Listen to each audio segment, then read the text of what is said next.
When a commentator says this, it is what it is. When a writer says it, it is what it is. When a leader of a superpower says this, you have to actually, consider what he's saying. Vladimir Putin, ally, warns London will be bombed first if World War III were to break out. It's one of his allies that says this. London will be the first strategic NATO target to hit by Russian missiles should a third world war erupt. A close ally of Vladimir Putin has claimed, speaking on the Russian state TV. Andrei Guroloyov, an MP who sits on Moscow Defense Committee, described how possible full-scale invasion of NATO Baltic state members would work. He, a former military commander, member of the pro-Putin United Russia Party, said we'll destroy the entire group of the enemy's space satellites during the first air operation. No one will care if they are American or British. We would see them all as NATO. Second, we'll migrate the entire system of anti-missile defense everywhere and 100%.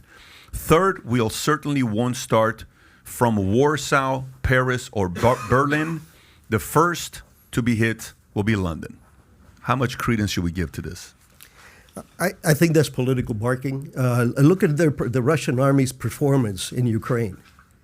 They've had their asses handed to them. They were bringing in these young, untrained, not well prepared individuals, and it's been a massacre. The might of the Soviet Union is part of the illusion, just like the statistics of Putin's popularity. When you control the media, look what's happening in this country. When you control the media, you control the minds of a lot of people, or at least what you're projecting out there. So what are you saying? In my particular case, I'm Cuban-born. I lived under communism. I saw what communism did to my country. I fought it in Nicaragua. I fought it in 5 different incarnations. So I am a rabid anti-communist. And if we have an opportunity to really hurt the Russians right now, I think that it's worth the money. I agree that Ukraine is not the cleanest slate. Well, neither was Afghanistan, neither was Iraq. All the wars that we have spent. And by the way, guys, both my kids are military. One of them has 2 combat tours, and I have been in harm's way. So this is all, like it should be, I think, a personal thing. I saw what communism is. I know that it is. They have the goal of destroying this country from within.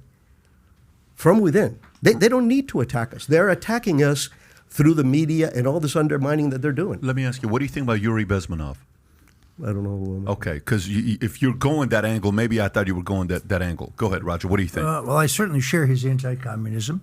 But the Chinese communists are a far bigger threat to our country than the Russians. And the one thing the Ukraine conflict has done is to push the Russians and the Chinese together.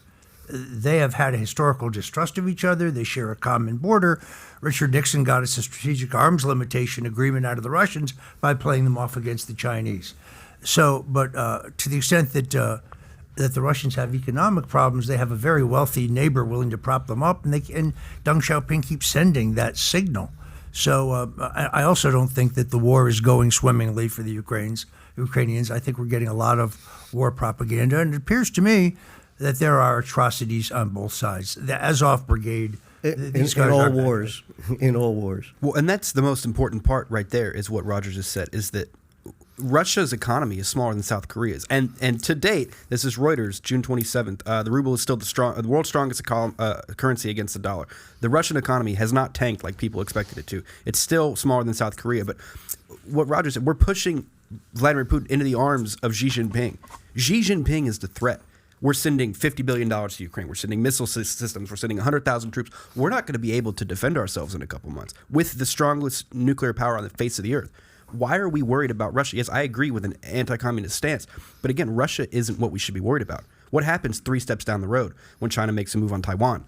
When China eventually makes a move on Japan? They're building islands in the South China Sea to use as airports. Like they're making serious moves. And we're off concerned with Vladimir Putin, he's a bully. He's nothing more than a bully. But when you remove the sanctions against the Iranians, you're sending a signal to the Chinese that we won't stand up.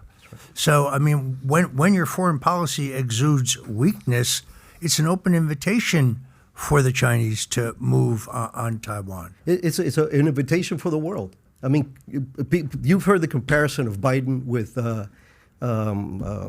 Jimmy Carter. Jimmy Carter.